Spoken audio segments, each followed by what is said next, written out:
ಕರ್ನಾಟಕ ರಾಜ್ಯದ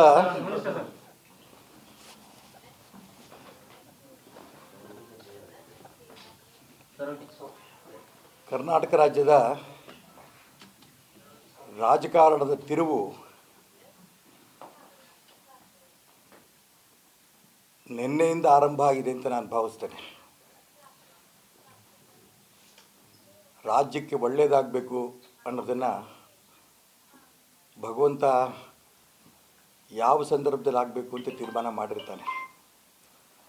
ನಿನ್ನೆ B J ಪಿಯ ರಾಜ್ಯ ಅಧ್ಯಕ್ಷ BY ವಿಜೇಂದ್ರ ಕೂಡ ನಿನ್ನೆ ನಮ್ಮ ದೇಶದ ಹೆಮ್ಮೆಯ ಪ್ರಧಾನಮಂತ್ರಿ ನರೇಂದ್ರ ಮೋದಿಯವ್ರನ್ನ ಮತ್ತು ಗೃಹ ಮಂತ್ರಿಗಳಾದ ಮಾನ್ಯ ಅಮಿತ್ ಶಾ ಅವರನ್ನು ಕೂಡ ಭೇಟಿ ಮಾಡ್ಕೊಂಡು ಬಂದಿದ್ದಾರೆ. ಅದೇ ರೀತಿ JDSನ ನಾಯಕರು ಮಾನ್ಯ ದೇವೇಗೌಡರು, ಕುಮಾರಸ್ವಾಮಿಯವರು ಕೂಡ ಮಾನ್ಯ ನರೇಂದ್ರ ಮೋದಿಯವ್ರನ್ನ ಮತ್ತು ಅಮಿತ್ ಶಾ ಅವ್ರನ್ನ ಭೇಟಿ ಮಾಡ್ಕೊಂಡು ಬಂದಿದ್ದಾರೆ. ಇಬ್ಬರು ಮಾತನ್ನು ಕೂಡ ನಾನು ಪತ್ರಿಕೆಗಳಲ್ಲಿ ಗಮನಿಸಿದೆ.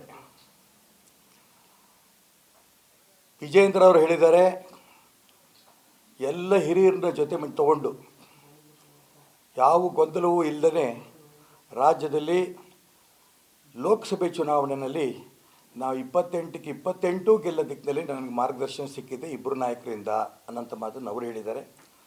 ಅದೇ ರೀತಿ ಕುಮಾರಸ್ವಾಮಿಯವರು ಒಂದು ಹೇಳಿಕೆ ಕೊಟ್ಟಿದ್ದಾರೆ. ನಾನಾಗಲಿ ನನ್ನ ಮಗ ಆಗಲಿ, ಕುಮಾರಸ್ವಾಮಿ ಆಗಲಿ ನಿಖಿಲ್ ಕುಮಾರಸ್ವಾಮಿ ಆಗಲಿ, ನಾವು ಚುನಾವಣೆ ಸ್ಪರ್ಧೆ ಮಾಡೋದಿಲ್ಲ. ಕರ್ನಾಟಕ ರಾಜ್ಯದ 28 ಕ್ಷೇತ್ರದಲ್ಲಿ ನಾವು ಓಡಾಟ ಮಾಡಿ ನರೇಂದ್ರ ಮೋದಿ ಪ್ರಧಾನಮಂತ್ರಿ ಮಾಡೋದಕ್ಕೆ ಏನೇನು ಬೇಕೋ ಎಲ್ಲ ಪ್ರಯತ್ನ ನಡೆಸ್ತೇವೆ ಅನ್ನೋಂಥ ಮಾತು ಅವರು ಹೇಳಿದ್ದಾರೆ.